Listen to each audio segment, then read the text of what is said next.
Are you struggling to get a bank account? Contact us for FNB business accounts without work permit. Yes, no work permit required. Contact us for this type of an account and enjoy FNB banking. The process is simple and easy, only your passport is needed. Vedare tinokuchingamidzai zvekare kune chimwe chirongwa pano paZim Facebook Secrets and Confessions.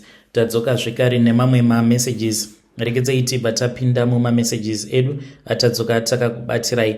Message yedu yekutanga yakamira sekudai so: hanzi makadi zvenyu mukoma, ndinokumbirawo kuti munge muchindiposterawo nyaya yangu mangavika chitupa changu. Ndauyawo pano ndiine confession yangu iyo yandiinayo. So mukadzi wangu patakaendawo kuMozambique mainge muri mugore ra2017, business redu rainge rava kubroka. Tainge tazama zvose tichifungidzira kuti kana tikaita chakati zvimwe kuda zvinhu zvedu zvinokwanisa kufambawo zvakanaka. Takapinda mudzin'anga dzakasiyana siyana. Mukomana She kune kumwe kwatakamboenda tikabva tanosvutiswa fodya dzemumabharrel, kwava kuti kuzviitira tsvina, kuita mudumbu, kurutsa. Ndainge ndisingazivi kuti ko iro bute pachezvaro rinokwanisa kutokurwarisa zvekutoti unoita sekunge wava kutopenga. Murume mukuru, ndakasvika pakukurura hembe dzangu dzose, kungosara nekandwindwi chete kwava kumhanya. Ndaita kunzwa mweya wangu uchida kubuda mandiri. Hameno kuti kudhakwa here, kudhakiswa nebute kana kuti mazi mhepo ainge ari pandiri ainge oda kubuda zvino. Takazama zvose mukoma kutoti tava kumboenda kumadziva kunopira, asi hakuna kana chakamboshanduka. Zvinhu zvakazongoramba zvichingooma each and every day, zvinhu zvichingooma chete. After that mukomana She, one day mukadzi wangu akazouya kumba. She was very excited. Ndikati, why are you so excited? Akabva ati ainge asangana this other long time friend of his. Akati, yo, mari yaava nayo, you won't even believe it. Apa anongofambidzana nembinga. So apparently this lady iye ainge akaenda zvake ndokubva achizonotengera njuzu kuti ange achikwanisa kuwana mari nekudanana nevarume vanenge vaine mari dzemuwando. So mukomana She akabva achizoudzwa kuti ainge akanotenga njuzu yacho kuMozambique ende zvinhu zvake zvainge zvichimufambira mune zvakanaka. Ndakabva ndatoti iwe wazoti kudi? Akati, of course ndazokumbira mafone numbers eng'anga yacho. So nyaya iripo murume wangu ndeyekuti une zvivindi here kuti tinge tichiendako kuMozambique. Ndikati kuMozambique kunotyisa, but anyway we are going to see what we can do. Mukomana She takabva tachizoronga, but painge pachidiwa mari yakawanda. Takasvika pakutengesa motikari because takataura navo ivo sekuru vacho. Mukadzi wangu akasvika pakuti, you know what, kana kuri kunzi tikasvikako zvinhu zvedu zvikasatifambira zvakanaka, ini ndaona ndazviuraya, because right now tatengesa motikari. That is the last thing that we had sold everything, zvekuti munosvika pakutengesa almost everything mumba, muchingotengesa chete kuti zvinhu zvinge zvichiita sekunge zvinoita senani. Life was very difficult. Handiri kukunyeperai. Tikatengesa motikari, tikapinda mubhazi, tikaenda kuMozambique. Sezvavainge vakatiudza kuti hakuna kana chakunetsai, kana mapasipoti tainge tisitomborina zvachose. Takabva tachizosvika kumba kwavo. Sekuru vaya mushure mekunge tasvika kumba kwavo, vakabva vatanga kutibetsera. Chinhu chavakatanga kuita ndechekuti vakanotipinza mune imwe imba. Imba iyi mukomana She haina mahwindo, haina kana chii. So tirimo mumba umu vakabva vatanga kupfungaidza, vachitipfungaidzira mishonga. Takakachidziwa, tikachema, kubowa semombe. Vakati hakuna anobuda because ndiri kudzinga mhepo dzakashata dziri mamuri dzinokukonesai kuti munge muchiita mari. Mukomana She after that takati tava kuda kunofenta, ndopa vakabva vazotiburitsa manje vakati iko zvinozvi machena mava kukwanisa kupindawo mudare rangu. Mudzimai wangu iyewo ainge asina kundiudza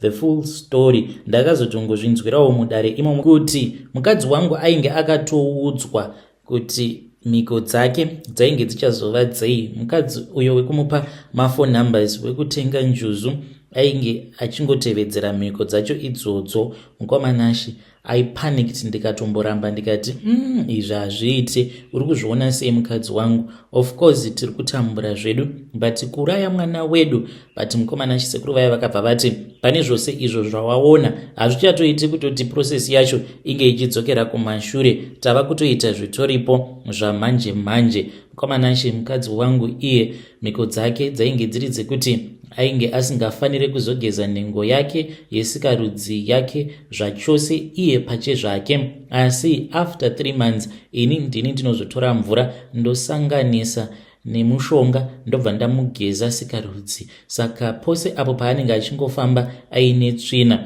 tinenge tichitoita mari, uye pose patinenge tichazosangana pabonde manheru taisafanira kupukuta nekuti pane zvipuka zvinozouya zvichinanzva urume uhwu. Asi nekufamba kwenguva mukadzi wangu akazoti aenda kuvacation nevamwe vakadzi vekuchechi, ndipo paakazotyora mhiko.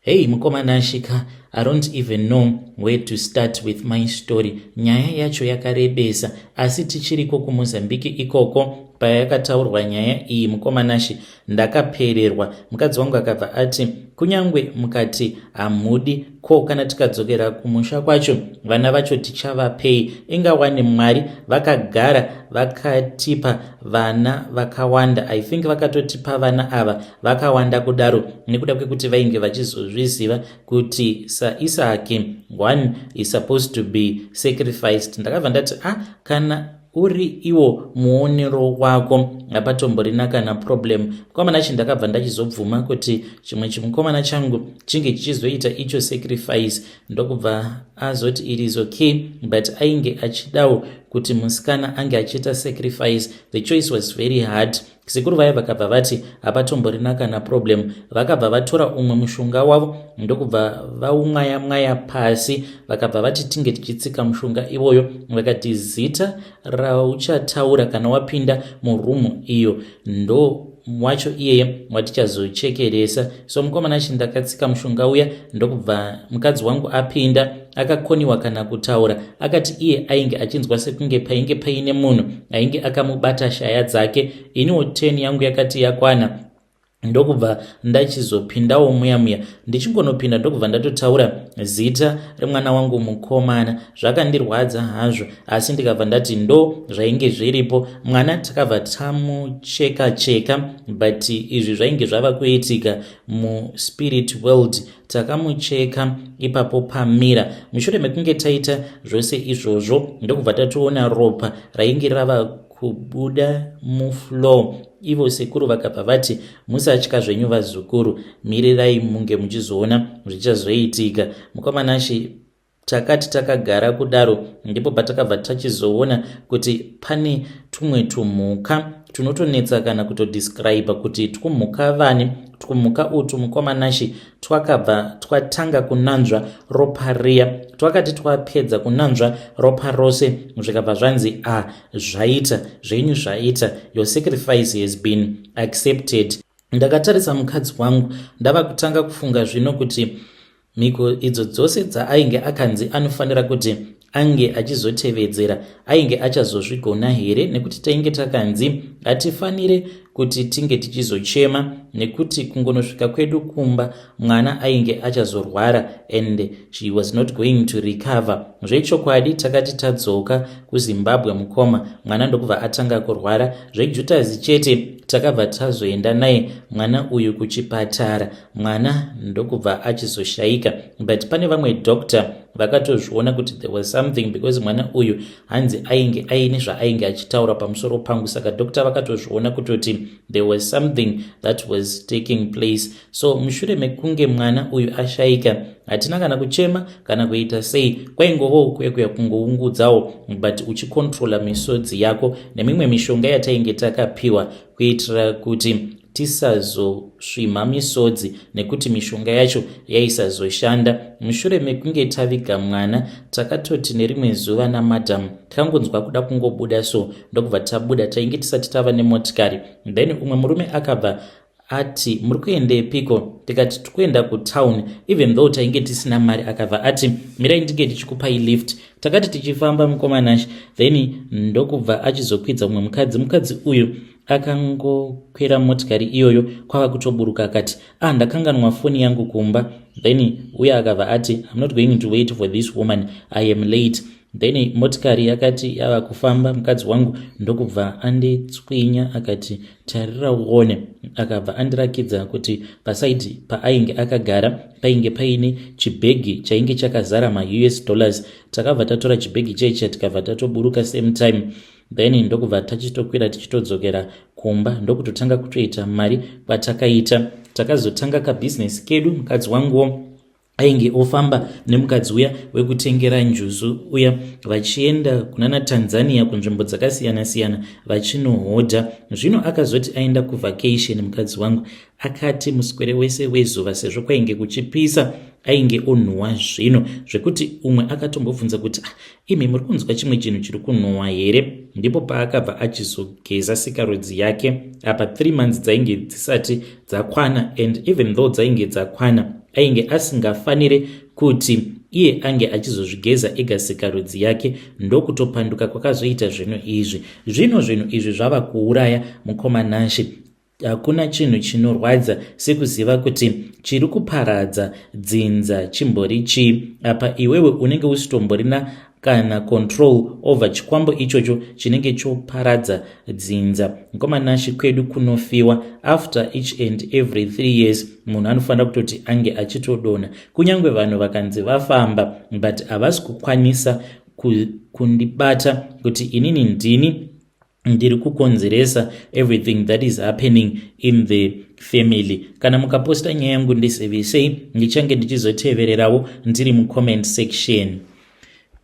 Vedari ndo message iyo yandakatumidzirwa ichibva kuna mukoma vedu. Ngatizamei kuti tinge tichitaura navo mukoma vedu ava mucomment section. Strange things indeed they do happen in this world. Rekedzai tibva taenda panyedu inotevera. Nyedu inotevera yakamira sekudai so. Hanzi makadi zvenyu mukoma, ndinokumbirawo kuti munge muchindiposterawo nyaya yangu makavigawo chitupa changu. Ndauyawo pano ndiine confession yangu iyo yandiinayo. Ndiri mukadzi uye zvekare ndine makore 49 years ekuberekwa. Ndoda kukuudzaiwo izvo zvakakonzeresa kuti ndisazokwanisa kuitawo mwana. So makore acho iwawo kwainge kusati kwava nemaword like vanambinga mablessers. Isu tainge tichiti masugar daddy, and masugar daddy vainge vachitoda vasikana ma-underaged girls like us. So I think it was because of the influence yepachikoro pandainge ndichidzidza pandainge ndava kusecondary, because almost each and every girl had her own sugar daddy. Shamwari yangu yakabva yanditi iwe wakatosara kumashure iwewe,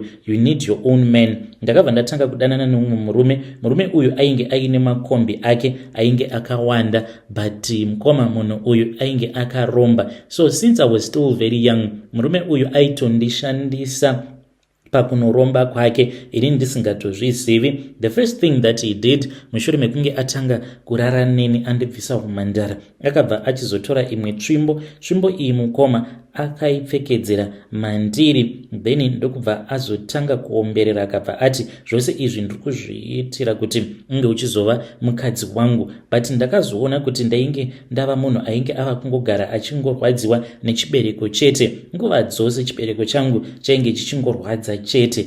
Then one day ndakati ndakarara akauya kwandiri. Mazuva acho ainge orwara mudhara uyu, ndokubva azoshayika a few weeks after ndabva mukurota hope idzodzo. Akabva ati you know what, I am very sorry. Ndikati sorry for what? Akati ndaifungidzira kuti ndichazokuroora because hakuna murume achakwanisa kuenjoya marriage newe. Ndikati kuindava. Akabva anditi ko pane munhu angazoenjoya marriage nemukadzi asina chibereko, asingabereki here? Ndikati what are you trying to say? Akabva andirakidza vision. Ndikabva ndatoona kuti ndainge ndatova pamba peimwe n'anga. Chinhu chandakatanga kuona itsvimbo yeya iyo yaainge akambopfekedzera mandiri akazotanga kudeketerera. Ndikati iwe ndo tsvimbo iyi yawakamboisa mandiri? Akabva anditi hongu baby, ndakatokushandisa ndikabva ndakutorera chibereko chako ndikauya ndikachisiya pano. Asi sekuru ava pandakazoda kuti ndige ndichivakumbira kuti tinge tichiita ma-reverse deal, sekuru ava vakabva vazotanga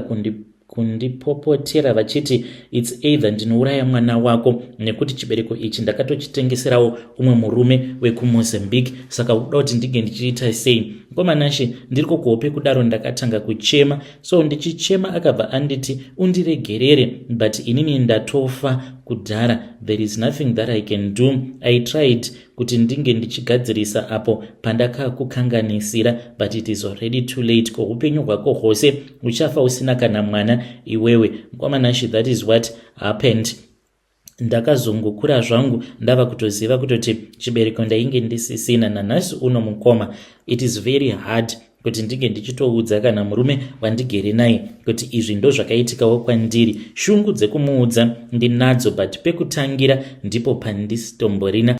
Ndinotoshaya kuti ndomuudza ndichiti kudii. Kana mukaposta nyaya yangu mukomanashe ndiudzeiwo, ndichange ndichizotevererawo ndiri mucomment section.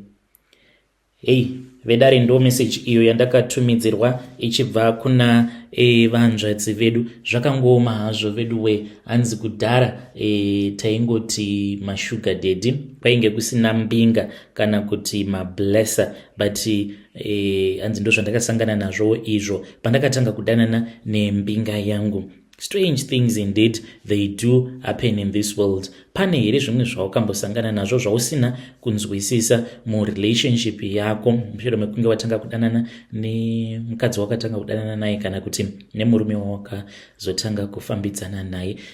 You can come to my inbox and you can tell me also in the comment section. So kune avo vanenge vachida kugamuchira Ishe Jesu, the following message that you are going to be reading, it was sent to me by one of our sister. Salvation Prayer. Father Lord, I come into your presence as a sinner. I confess all my sins. Please forgive me. I didn't know any better. I promise not to go back to my old ways. I believe that Jesus Christ came and died for me on the cross of Calvary, so that my sins can be wiped away. I accept Jesus Christ as my Lord and personal Savior. Be the Lord over my life. I promise to serve you forever and ever. In the name of Jesus, Amen.